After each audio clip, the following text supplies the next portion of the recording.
हाँ कर दिया स्टार्ट।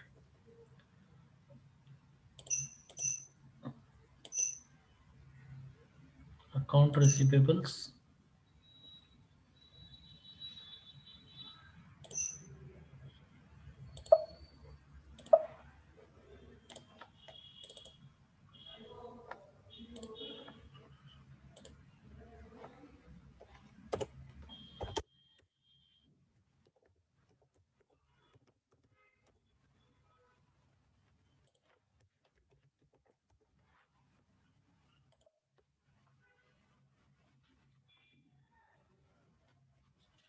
डर्निंग पता है किसी को? डर्निंग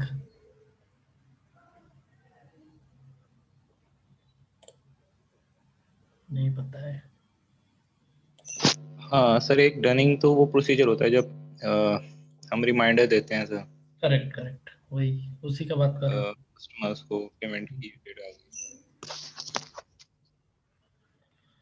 तो देखिए सेम पाथ में जाएंगे, जैसे कि अकाउंट ग्रुप वेंडर का हमने बनाया था ना, वेंडर का अकाउंट ग्रुप में हमने नंबर रेंजेस सेट किए थे, उसी नंबर से हमारा वेंडर मास्टर जनरेट होता था, ठीक है।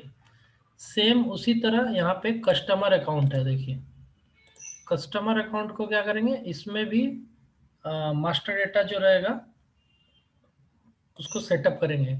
क्या है, मास्टर डेटा बनाने का काम है एंड यूजर का या एमडीएम कंसल्टेंट का, लेकिन वो जो मास्टर डेटा में जो भी ड्रॉप डाउन्स में आ रहे हैं ना, वो हम लोग को करने का काम है, कंसल्टेंट का काम है।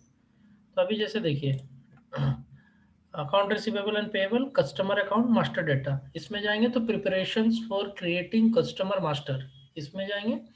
इसमें ये सब ऑप्शंस हैं आपके कस्टमर अकाउंट ग्रुप बनाने का। तो फर्स्ट ऑप्शन में जाएंगे,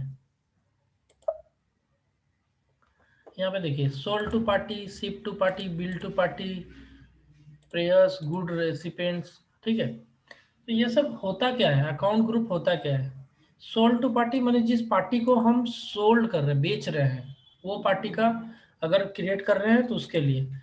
अगर ship to party, bill to party, suppose हमने बेचा है किसी को और बिल करना है, वो उसने उसने बोला है मेरा जैसे दूसरा कोई कंपनी है उस पर बिल कर दो, सपोज कॉर्पोरेट ऑफिस, एग्जांपल लेते हैं। जैसे कि हमारा कंपनी है जिंदल, जिंदल अगर स्टील सप्लाई कर रही है, तो सप्लाई कर रही है सपोज टाटा को, तो टाटा टाटा स्टील में सप्लाई कर रही है सपोज, तो जिंदल स्टील ने टाटा स्टील को सप्लाई करा है, टाटा ने खरीदा है हमसे, तो टाटा हमारे लिए कस्टमर हो गया, ठीक है। तो टाटा जो हमारे कस्टमर हो गया, अभी टाटा ने बोला कि ठीक है, आप टाटा स्टील में जो गुड्स डिलीवर किए हो उसका बिलिंग आप टाटा पावर को कर दो, हम वहां से पेमेंट कर देंगे, क्योंकि हमारे पास अभी फंड नहीं है, सपोज ऐसा केस हो सकता है। उस केस में क्या होगा, बिल टू पार्टी क्रिएट करना होगा, टाटा पावर को as a bill to party create करना होगा, तो इस पे हम बिलिंग कर सकते हैं, समझ रहे हैं। तो अलग अलग ग्रुप इसलिए मेंटेन करा गया है, लेकिन अभी क्या है, एक ग्रुप यहाँ पे हम बना के देखते हैं या फिर इसी को यूज करके देखते हैं। ये कुछ नहीं है, जस्ट न्यू एंट्रीज करेंगे यहाँ पे अकाउंट ग्रुप। सर ये रिपीट करना सर, आपने कहा टाटा पावर को ये बिल टू पार्टी बनाना होगा, ये दोबारा सिचुएशन बताना। सपोज मान लीजिए, देखिए जिंदल स्टील जो है वो क्या कर रहा है, टाटा को अपना स्टील सप्लाई कर रहा है, टाटा खरीद रहा है जिंदल से, तो टाटा के लिए सॉरी जिंदल के लिए टाटा क्या हुआ, कस्टमर हुआ ना, क्योंकि वो मेरे से गुड्स खरीद रहा है। सपोज आप खरीद रहे हैं मेरे से, मेरा कंपनी है स्टील का, आप मेरे से स्टील खरीद रहे हैं, तो आप हमारे लिए कस्टमर हुए। अभी आपने क्या कहा कि आप मेरे को जो स्टील डिलीवर कर रहे हैं ना, जहाँ पे मुझे बेच रहे हैं, तो वो जो गुड्स आप डिलीवर कर दीजिए प्लांट में, सपोज आपका प्लांट है कोलकाता में, तो आपने कहा कि कोलकाता में डिलीवर कर दीजिए, तो मैं क्या करूँगा, बिल भी तो आपको सबमिट करूंगा। तो वो जो बिल है, ठीक। आपने आपने कहा कि कलकत्ता में नहीं करके उसको आप दिल्ली में बिल सबमिट कर दीजिए, वहां से आपका पेमेंट करवा देता हूँ। सपोज ओके आपका ठीक है। दिल्ली में भी ऑफिस है, आपने वहां पे बोला सबमिट करने, तो इस केस में ये बिल जो सबमिट करेंगे वो दिल्ली ऑफिस में करेंगे, दिल्ली से पैसा आएगा मेरा, ठीक है। तो बिल टू पार्टी जो होगा वो चेंज होगा, मतलब in the case bill to party अलग हो सकता है, सोल्ड टू पार्टी अलग हो सकता है, ठीक है, दोनों सेम नहीं हो सकते। Right right. वही मैं एग्जांपल दे रहा हूँ, ठीक है। ठीक है सर। हाँ तो सपोज सोल टू पार्टी को हम एक कॉपी कर लेते हैं, कॉपी करके यहाँ पे X001 एक कोड बना दिया, soul to party for IN47, IN47 में सोल्ड टू पार्टी ये क्रिएट कर दिया। इस तरह से हम इसको बना देते हैं ग्रुप सोल्ड टू पार्टी। अब ये ग्रुप कैसे यूज होगा, जब कस्टमर कोड बनाएंगे ना, इसके साथ अभी क्या करेंगे, असाइन करेंगे number ranges. Number ranges assign कैसे करेंगे, यहाँ पे होगा define assign number ranges to customer account group, ठीक है। ये ऑप्शन में जाएंगे, यहाँ पे देखिए हमारा ग्रुप रहेगा अभी जो बना है XK00 sold to party, sorry XK00 नहीं सर X00। हमने नंबर रेंज क्रिएट कर दी थी कस्टमर्स के लिए। नहीं नंबर रेंजेस तो क्रिएट नहीं करी थी, इसमें क्रिएटेड है ऑलरेडी। क्रिएट कर सकते हैं FB0N से कर सकते हैं, FBN1 से। हाँ वो तो हो जाएगी सर, ये आप डायरेक्टली जो ऑलरेडी एग्जिस्टिंग है उसको यूज कर रहे हैं ना। हाँ करेक्ट, देखिए FBN1 से आप क्रिएट भी कर सकते हैं। इसमें नंबर रेंजेस सबके लिए एक ही जगह से क्रिएट होता है। देखिए IN47 चेंज, ये सब नंबर रेंजेस हैं, ठीक है। ये कैसे बनाते हैं इंटरवल को, यहाँ पे सॉरी डिस्प्ले में चला गया, change number ranges is lock bye SOC Mayuri. ये कोई यूजर इसमें घुसा है इसीलिए ये क्रिएट करने नहीं दे रहा है। तो देखिए यहाँ से ही नंबर रेंजेस बनाते हैं। नंबर रेंजेस 01 ईयर डालेंगे और कहाँ से कहाँ तक ये नंबर रेंजेस असाइन कर दिया। अभी ये नंबर रेंजेस अगर अपना अकाउंट ग्रुप में डालते हैं तो हमारा कस्टमर जो क्रिएट होगा उसका क्या कोड होगा, 90009001। नेक्स्ट कस्टमर जो बनाएंगे क्या होगा 2। इसी सीक्वेंस में 1 2 3 4 आगे चलता जाएगा, कब तक, यहाँ तक, ठीक है। ये लेकिन ये सर गलत कभी कभी ऐसा भी होता है ना, ये नंबर रेंज ओवरलैप हो जाती है ना, हाँ तो हमें जो लास्ट वाला नंबर होता है तो उसके बाद से हमें फ्रॉम से स्टार्ट करना पड़ता है ना एग्जैक्टली सर। हाँ एग्जैक्टली सही। नंबर रेंजेस ओवरलैप हो जाने से फिर से लास्ट से शुरू करना पड़ता है, फिर एक एंड पॉइंट देना पड़ता है। जैसे ये लोग जैसे F15 मान लीजिए 15 का सीरीज में दिया है 15999, तो ये नंबर जब आ जाएगा हमारा डॉक्यूमेंट जनरेट हो के यहाँ तक कंप्लीट हो जाएगा, तो नेक्स्ट हमको कुछ असाइन करना होगा, 16 असाइन करना होगा इसको। देख जैसे ये 15 को यहाँ पे असाइन किया है, 16 मुझे असाइन करना पड़ेगा। तो यहाँ पे जाकर नंबर रेंजेस चेंज कर देंगे, ठीक है। तो नंबर रेंजेस कोई बड़ी बात नहीं है, हर जगह आपको नंबर रेंजेस बनाना पड़ेगा। तो यहाँ पे जैसे इसमें मैं 01 यहाँ पे डाल दिया, ये कि कहाँ से आ गया, क्योंकि कॉपी किया था मैंने, यहाँ से आ गया। देखिए ये सारे नंबर रेंजेस यहाँ पे दिखाई देंगे आपको ड्रॉप डाउन में, ये देखिए, है ना। ये सारे आ रहे हैं, 5 लाख 4 लाख सभी आ रहे हैं। यहाँ से कोई भी एक ले लेते हैं, सपोज ये ले लेते हैं 1 एंड सेव। अभी क्या किया, ग्रुप बना दिया X001 सोल्ड टू पार्टी और नंबर रेंजेस 01। अभी देखिए जब कस्टमर बनाएंगे तो अभी क्या होगा, देखिए यहाँ पे क्रिएट भी कर सकते हैं, यही वाला ऑप्शन में बोल रहा था। देखिए इंटरवल आया ना, वही वाला चीज यहाँ पे प्लस करेंगे और यहाँ पे नंबर रेंजेस दे देंगे, सपोज X9 ये मैं दे दिया। अभी नंबर रेंजेस यहाँ पे दे देंगे, सपोज यहाँ पे जो मेंशन नहीं है वही दे सकते हैं। ये सब तो पूरा यूज कर लिया है, ठीक है। यहाँ पे दे देंगे X9 टैब, सपोज ये सीरीज का दे देंगे 6 5, ये सीरीज का दे देंगे 15, ओके 16 दे देंगे, कुछ भी दे सकते हैं, जो भी आपको मन है वो डाल सकते हैं। यहाँ पे सिर्फ ओवरलैप नहीं करना चाहिए। सपोज यहाँ पे मैंने दे दिया 999, एंटर।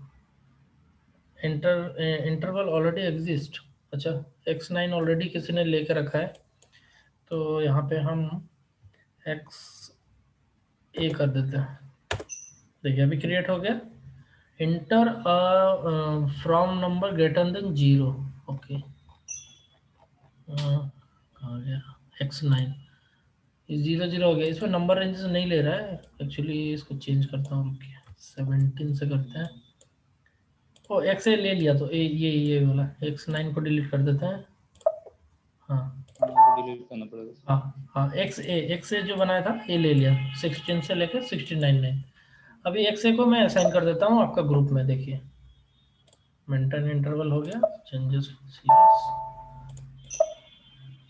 अभी assign number ranges XA X00 X01, यहाँ पे 00 हटा के XA ले लेते हैं, ठीक है। सेव,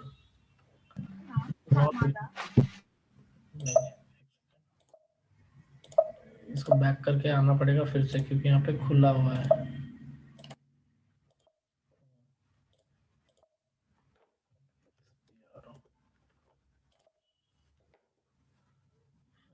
अकाउंटिंग,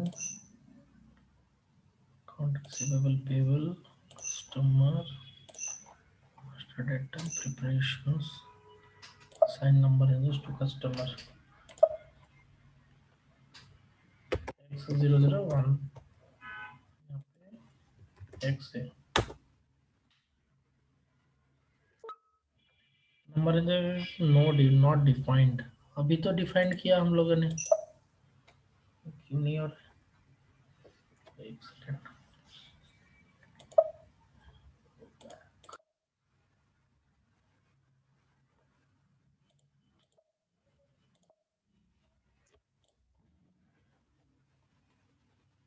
अरे एक से कहाँ चला गया? अभी तो था यहाँ पे एक हाँ से। सर, ये काफी बार मेरे साथ भी हुआ था। ये हम्म। होता है। अरे पता नहीं सर क्यों होता है, समझ में नहीं आता मुझे, ये क्या रीजन होता है सर इसका।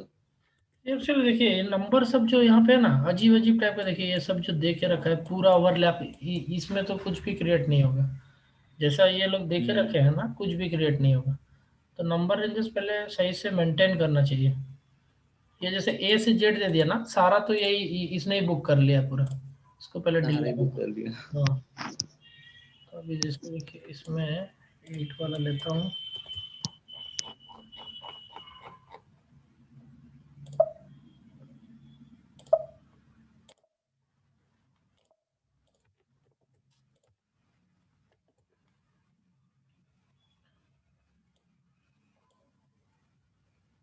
ना ऐसा नंबर रेंजेस देना है जो उसका हिट ना करे। सपोज 99 से 9999, इसको देते हैं एक से। अभी ले लिया, ठीक है। अभी एक से एक्स ए नंबर जो रेंजेस जो बनाए हैं अभी असाइंड हो जाएगा, देखिए।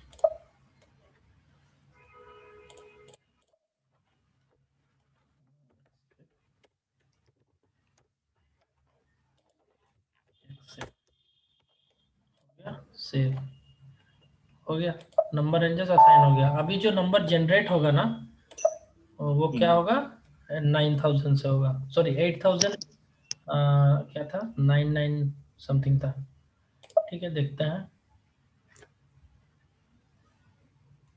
कस्टमर कोड बनाने का जो टी कोड है XD01, ठीक है।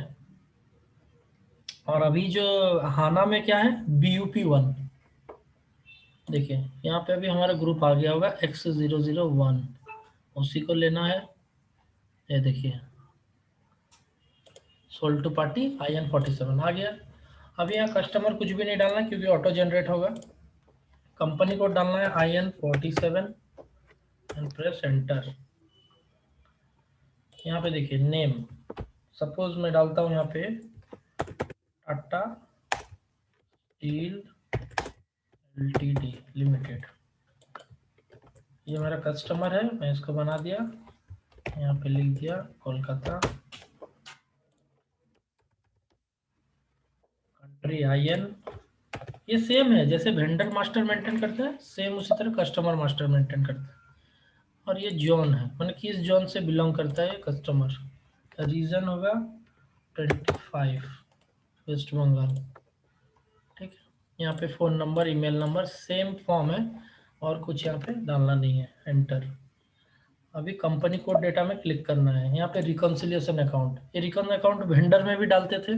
जो रिकॉन अकाउंट का काम क्या है, सारे वेंडर को एक GL के थ्रू रिप्रेजेंट करना, इसमें आपका बैलेंस शीट, ट्रायल बैलेंस, ये सब में, ठीक है। तो यहाँ पे ले लेते हैं account receivables, reconciliation account, account receivable subsidiaries, ये ले लेते हैं।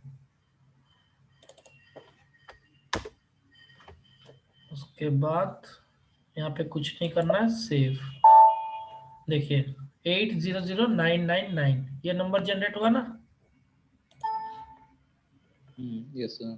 ठीक है। यही नंबर रेंज सेट किया था हम लोगों ने। यस। हम्म। अभी देखिए वो जो ग्रुप बनाने का पर्पस क्या है, इसमें भी सेम है जैसे कि मैंने आपको वेंडर में बताया था ना, इसमें भी बनाने का पर्पस वही है। जी किसको मैंडेटरी रखना है मुझे, वो इसके जरिए करेंगे। देखिए financial accounting, account receivables, customer account, master data, preparations. देखिए define account group with screen layout. इसमें जाएंगे, इसमें तो कोड बना दिया हमने, ये कोड नहीं था, X00 था, X001 ये कोड था हमारा। इसमें देखिए फील्ड स्टेटस में general data, company code data, sales data.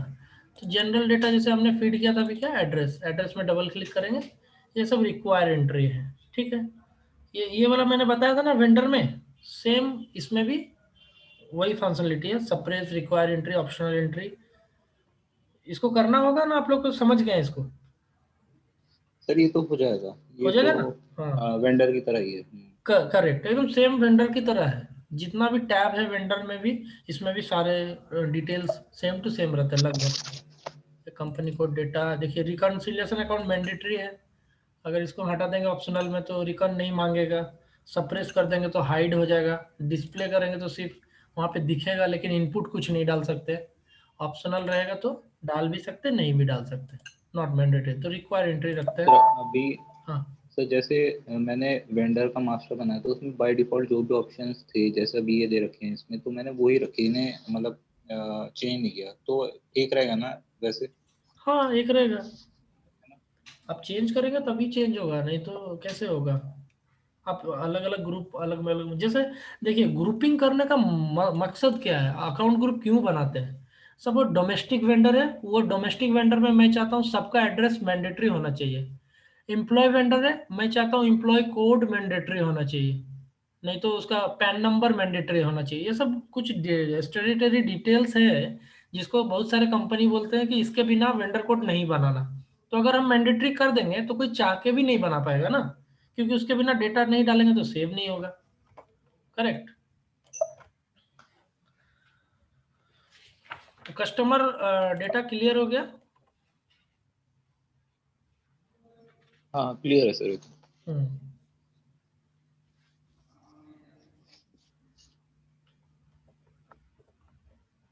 अच्छा अच्छा, वेंडर में मैंने टॉलरेंस बताया था ना आप लोगों को, टॉलरेंस। हाँ सर वो तो बताया था आपने। करेक्ट, इसमें भी सेम चीज़ है, टॉलरेंस। देखिए जस्ट मैं ओवरव्यू दे देता हूँ इसमें।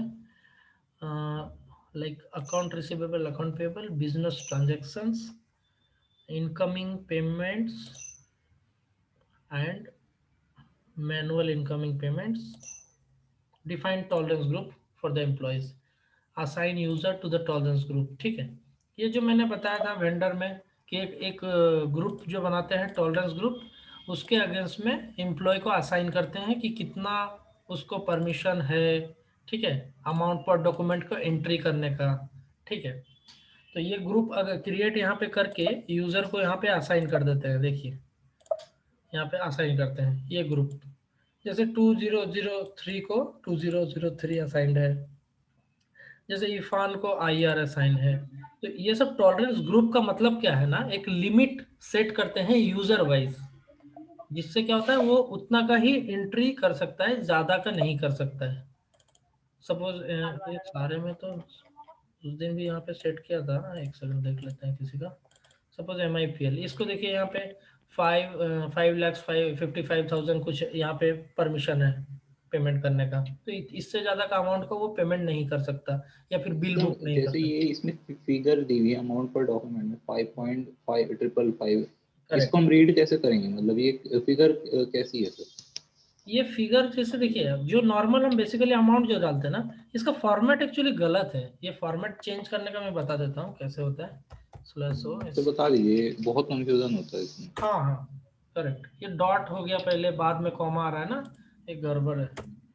एक्चुअली परमिशन दिया है मेरे को कि नहीं, सी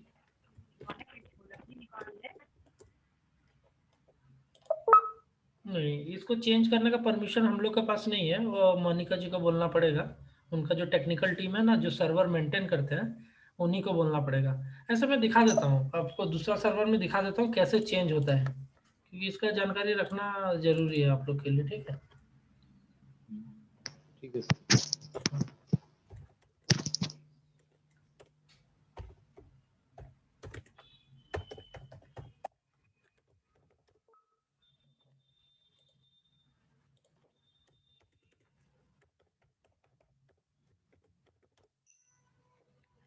SU01 में जाएंगे, ये एक्चुअली बेसिस का काम है। हाँ, SU01 में जाएंगे, यहाँ पे टी कोड देंगे, सॉरी यहाँ पे यूज़र का आईडी देंगे जिससे हम लॉगिन करते हैं, ECC यूज़र 01, ये हमारा यूज़र आईडी है। इसको चेंज में क्लिक करेंगे। चेंज में क्लिक करने के बाद यहाँ पे डिफ़ॉल्ट्स में जाएंगे। डिफ़ॉल्ट टैब में देखिए, ये डेसिमल नोटिफिकेशन है, नोटेशन है। अभी जो हमारा किया हुआ है ना, ये वाला किया हुआ है, इसके वजह से ये क्या आ रहा है, ऐसे आ रहा है, डॉट डॉट कॉमा, इस टाइप से आ रहा है, ठीक है। अगर इसका नोटेशन हम चेंज करके एक्स कर देंगे तो करेक्ट हो जाएगा, ठीक है। क्लियर है तो? Yes sir. उसी तरह देखिए डेट फॉर्मेट, यहाँ पे डेट फॉर्मेट भी अगर गलत आता है तो यहाँ से ठीक कर सकते हैं आप। ये SU01 टी कोड से हो रहा है, ठीक है। बैक।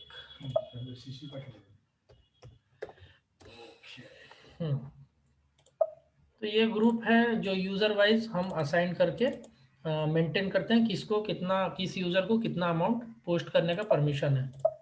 तो ये इसको बोलते हैं tolerance group for employees, okay. उसी तरह टॉलरेंस फॉर कस्टमर भी है, मतलब एक कस्टमर से हम ट्रांजेक्शन कर रहे हैं तो वो कस्टमर का मैक्सिमम लिमिट क्या है ट्रांजेक्शन का, वो भी मेंटेन कर सकते हैं यहाँ पे।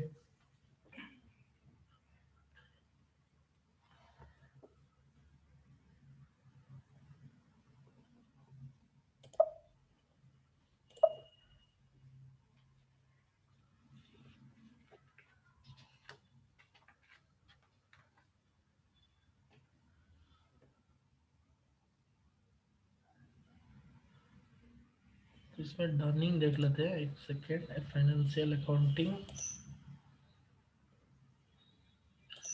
बैंक अकाउंटिंग,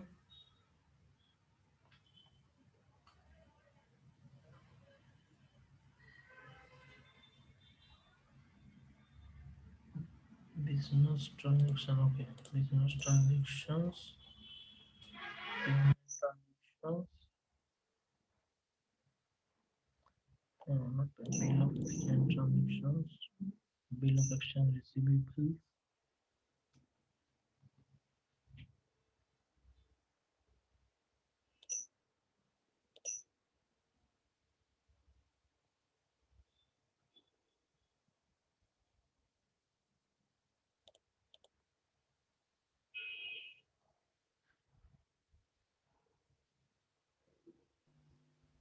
सर आप इसमें वो भी बताएंगे ऑटोमेटिक पेमेंट पोस्टिंग जो होता है, जो वेंडर और कस्टमर में दोनों में होता है। ऑटोमेटिक पोस्टिंग बता देंगे। वो सब आपको आएगा नेक्स्ट, मतलब 2-3 दिन में वो क्लास आ जाएगा पोस्टिंग वाला, क्योंकि उसमें हमको हाउस बैंक बनाना पड़ता है। पहले पहले हाउस बैंक बनाना सिखाऊंगा, ठीक है। हाउस बैंक किसको बोलते हैं ठीक पता है। है ना, जिस बैंक से हाँ सर, ट्रांसफर, मेन, हाँ मेन जो बैंक, जहाँ बैंक से जो मेन हो, जहाँ सारे ट्रांजेक्शन होते हैं सर। जहाँ जो सर अकाउंट रिसीवेबल और अकाउंट पेएबल में इतने ही है?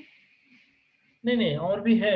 एक्चुअली देखिए, जब ट्रांजेक्शन करेंगे ना आगे, तब उसमें डिटेल्स हम बताएंगे, लेकिन मास्टर डेटा में इतना ही है। मैं क्या बोला, अकाउंट रिसीवेबल्स में क्या आता है, vendor, sorry customer and material, और अकाउंट पेबल में क्या आता है, वेंडर एंड मटेरियल। यही दो मास्टर डेटा है। तो वही दो मास्टर डेटा का सेटअप में पूरा कॉन्फ़िगरेशन कैसे होता है वो मैं बताया, ठीक है। अभी सिर्फ यही चल रहा है क्या हमारा कॉन्फ़िगरेशन? कॉन्फ़िगरेशन ही चल रहा है ना। ये SPR टी कोड का मतलब ही है पूरा कॉन्फ़िगरेशन। मास्टर डेटा जो होता है ना, वो यहाँ पे होता है, देखिए ये सब, ये सारे में मास्टर डेटा है। ये सब में कुछ कॉन्फ़िगरेशंस नहीं रहते। ये सारे अकाउंटिंग का GL बनाना, मास्टर रिकॉर्ड्स, ये सारे देखिए, ये सब आपको मास्टर डेटा है। अकाउंट, ये सब मास्टर डेटा है, ठीक है। लेकिन जो SPRO टी कोड में आता है वो सारा कॉन्फ़िगरेशन है।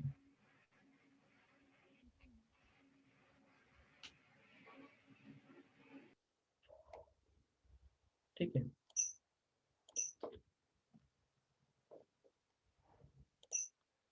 अभी मैं बताऊंगा कैसे एडवांस होता है वेंडर का, कैसे पेमेंट होता है। हाँ सॉरी, कस्टमर का इनकमिंग पेमेंट कैसे होता है, वेंडर का आउटगोइंग पेमेंट कैसे होता है, ये सब मैं बताऊंगा। ठीक है, तो उसके लिए पहले जीएल जानना जरूरी है। जीएल क्या होता है? ठीक है, तो जैसे कस्टमर के साथ कुछ भी, कस्टमर का जो साइकिल है, P2P साइकिल है, वो कैसा होता है मैं दिखा रहा हूँ। स्टेप्स क्या है कस्टमर का, मतलब एसडी पॉइंट ऑफ व्यू से। पहले क्या होता है? कोटेशन। कोटेशन इसका फर्स्ट स्टेप है। फिर क्या है? Sales order. इसके बाद क्या होता है? पीजीआई। पीजीआई का मतलब क्या है? Post good issue. इश्यू इसका मतलब है। फिर क्या होता है? डिलीवरी। फिर क्या होता है? बिलिंग। ओके, फिर होता है पेमेंट, इनकमिंग पेमेंट। ठीक है, ये हो गया आपका एसडी का साइकिल, एसडी साइकिल। इसमें क्या है ना, एफ आई देखिए, अभी एफ आई P2P में मतलब आपका MM साइकिल में और FI साइकिल में कैसे इंटीग्रेशन होता है दोनों का, देखिए। यहाँ पे क्या होता है? परचेज रिक्विजिशन, जो कि मैं पहले बताया था। फिर परचेज ऑर्डर, फिर होता है गुड्स रिसीव, फिर यहाँ होता है इनवॉइस रिसीव,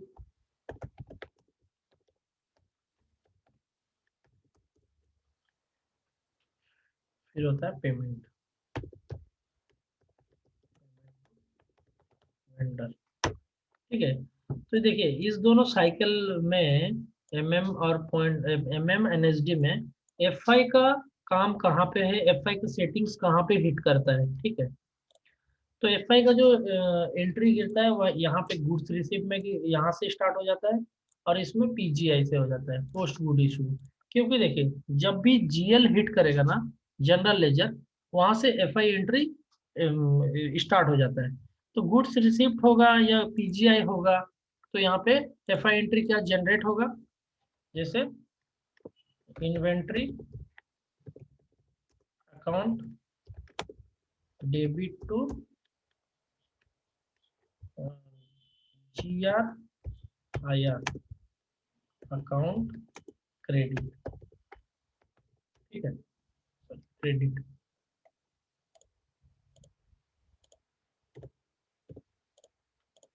तो अभी क्या है, GRIL का मान लीजिए एक GL बना लेते हैं 200, इन्वेंट्री का एक GL बना लेते हैं 100। तो कैसे ये ट्रांजेक्शन करने से ऑटोमेटिक ये एंट्री गिरता है? ये एंट्री करने का जरूरत नहीं है।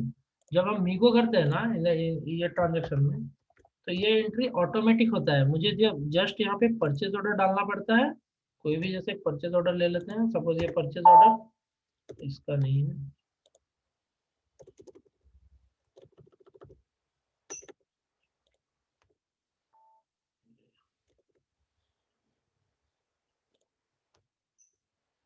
इसका परचेज ऑर्डर नहीं है। ओहो, ठीक है। यहाँ पे एक परचेज ऑर्डर लेंगे और यहाँ पे सिर्फ मटेरियल क्वांटिटी डालेंगे, कितना क्वांटिटी मुझे ये करना है, रिसीव करना है, और सेव करेंगे। ऑटोमेटिकली जैसे ही सेव करेंगे ये एंट्री गिरेगा। कैसे गिरेगा, मैंने ये एंट्री कैसे पोस्ट होगा बैकग्राउंड में, इसका सेटिंग्स क्या है पता है? इसमें क्या करना पड़ता है, जैसे देखिए /o/mm02, यहाँ पे कोई मटेरियल ले लेते हैं, सपोज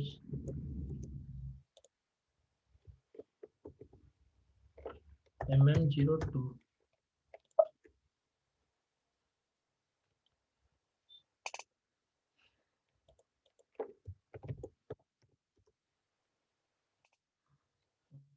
यहाँ पे जैसे कीबोर्ड है, हार्ड डिस्क है, सपोज हार्ड डिस्क ले लिया, एक मटेरियल कोड है, और इसका accounting view, purchasing view, IN47, IN47। देखिए यहाँ पे जो वैल्यूएशन क्लास डाला है ना, ये वैल्यूएशन क्लास एक जगह में मैप है जीएल के साथ, इसलिए ये गुड्स रिसीव में हिट कर रहा है। कैसे मैप है देखिए, slash OBYC, OBYC T code है, FIMM का इंटीग्रेशन होता है, ठीक है। इसमें देखिए यहाँ पे मटेरियल मैनेजमेंट पोस्टिंग, ये ट्रांजेक्शन कीज है। ये कीज में क्या रहता है, GL and valuation class. Suppose BSX क्या है, इन्वेंट्री पोस्टिंग के लिए। तो इन्वेंट्री पोस्टिंग में जाएंगे, चार्ट ऑफ अकाउंट हमारा है CAIN। चार्ट ऑफ अकाउंट तो बताया था मैंने कि सारा लेजर का हेडर है चार्ट ऑफ अकाउंट, इसके अंदर ही सारा लेजर क्रिएट करते हैं। देखिए यहाँ वैल्यूएशन क्लास AV22 अगर रहता है मटेरियल मास्टर में, तो वो कौन सा जीएल हिट करेगा, 792500। ये जीएल क्या है, ये जीएल है फिनिश गुड्स। देखिए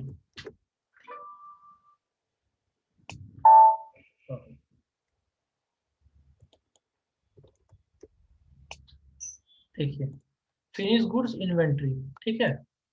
फिनिश गुड्स इन्वेंट्री का जो जीएल है 79200, ये हमने मैप कर दिया है किसके साथ, वैल्यूएशन क्लास के साथ। और ये वैल्यूएशन क्लास मैप्ड है कहाँ पे, हमारा मटेरियल मास्टर में।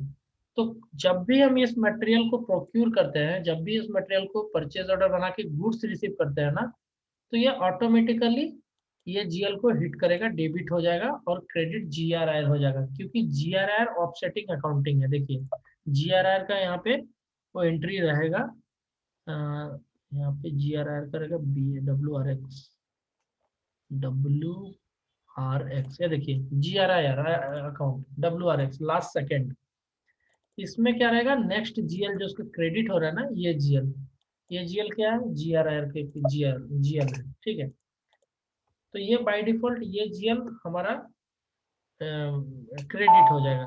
क्रेडिट हो जाएगा कब, जब गुड्स रिसीव्ड होगा तब। देखिए goods receive, invoice receive, GR and IR, GRR account credit.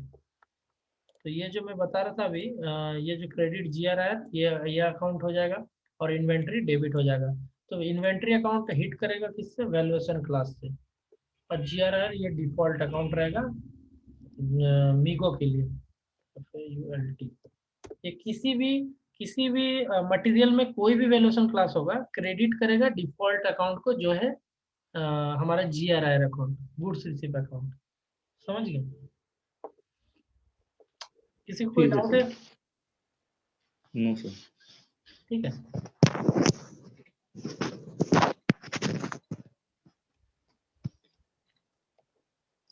Next क्या है, इनवॉइस रिसिप्ट। इनवॉइस रिसिप्ट का क्या है, यहाँ पे एंट्री होगा। ये अकाउंटिंग एंट्री आपको ना किसी भी इंटरव्यू में पूछेगा कि आप बताइए MM साइकिल में अकाउंटिंग एंट्री क्या होता है, क्योंकि अकाउंटिंग एंट्री जो है अकाउंट फाइनेंस वाला का पार्ट है। तो उसको मैप करना पड़ता है, कैसे कहाँ पे क्या फ्लो होगा, कौन सा जीएल फ्लो करेगा, ठीक है। सपोज GRR डेबिट होगा इनवॉइस के टाइम पे, और क्या क्रेडिट होगा, वेंडर अकाउंट क्रेडिट, ठीक है। तो इस समय में क्या होगा, ये जो GRR यहाँ पे सपोज 1000 रुपीज था, सपोज 1000 रुपीज यहाँ पे ये हो गया। अभी GRR अकाउंट क्या है हमारा, 2000, ओके। ये हमारा GRR अकाउंट है। और वेंडर अकाउंट, जो वेंडर मास्टर हमने बनाया, सपोज X के 0 से जो बनाया था हमने, एक वेंडर बनाया था जिसे ये प्रशांत बोल के बनाया था ना, ये वेंडर का ये क्या होगा, वहां पे क्रेडिट हो जाएगा। देखिए ये प्रशांत बोल के एक वेंडर कोड है। ये कब होगा, जब हम माइरो करेंगे, माइरो का मतलब क्या है, बिल बुकिंग, इनवॉइस रिसीव। यहाँ पे इनवॉइस डेट देके, पोस्टिंग डेट देके, अमाउंट देके, यहाँ पे जब PO डालेंगे तो क्या होगा, उस वेंडर का बिल बुकिंग होगा। बिल बुकिंग के टाइम पे यहाँ पे कुछ नहीं डालना, सिर्फ invoice, posting date, amount and purchase order number, इसको सिमुलेट करके सेव करेंगे तो सेम ये एंट्री गिरेगा बैकग्राउंड में। Vendor account and GRR account. Vendor account कहाँ से पिक करेगा इसमें, क्योंकि यहाँ पे हम लोग ने PO में हमने वेंडर डाला हुआ है पहले से, और परचेज ऑर्डर से वेंडर पिक करेगा, और GRR अकाउंट तो डिफॉल्ट अकाउंट है, वो जब भी जीआरआर अकाउंट को क्लियरिंग करेगा इनवॉइस के थ्रू, ठीक है। तो अभी यहाँ पे देखिए जीआरआर अकाउंट ये तो कैंसिल हो गया, मतलब ये डेबिट क्रेडिट जीरो हो गया, स्टॉक क्लियर हो गया हमारा। अब वेंडर में वेंडर का क्रेडिट हो गया, मतलब वेंडर को मुझे पे करना है 1000 रुपीज। तो नेक्स्ट जब पेमेंट का एंट्री करेंगे विथ टी कोड F-53, ठीक है। यहाँ पे मैं टी कोड सबका लिख देता हूँ। तो यहाँ पे जब नेक्स्ट करेंगे पेमेंट वेंडर का, तो क्या एंट्री गिरेगा, vendor, vendor to bank. Yes, vendor account debit to bank account credit, ठीक है। तो यहाँ पे वेंडर हो जाएगा ये प्रशांत, और बैंक का जैसे जीएल कोई रहेगा हमारा, सपोज 3000, ये हमारा बैंक जीएल रहेगा, ये बैंक जीएल क्रेडिट हो जाएगा। तो ये अकाउंटिंग एंट्रीज, ये इतना जो है, ये आपको हमेशा इंटरव्यू में पूछा जाएगा कि गुड्स रिसीव में क्या एंट्रीज है, इनवॉइस रिसीव में क्या एंट्रीज है, पेमेंट में क्या एंट्रीज है। उसी तरह सेल्स में भी पूछा जाएगा, ये सब में भी एंट्रीज है, ठीक है।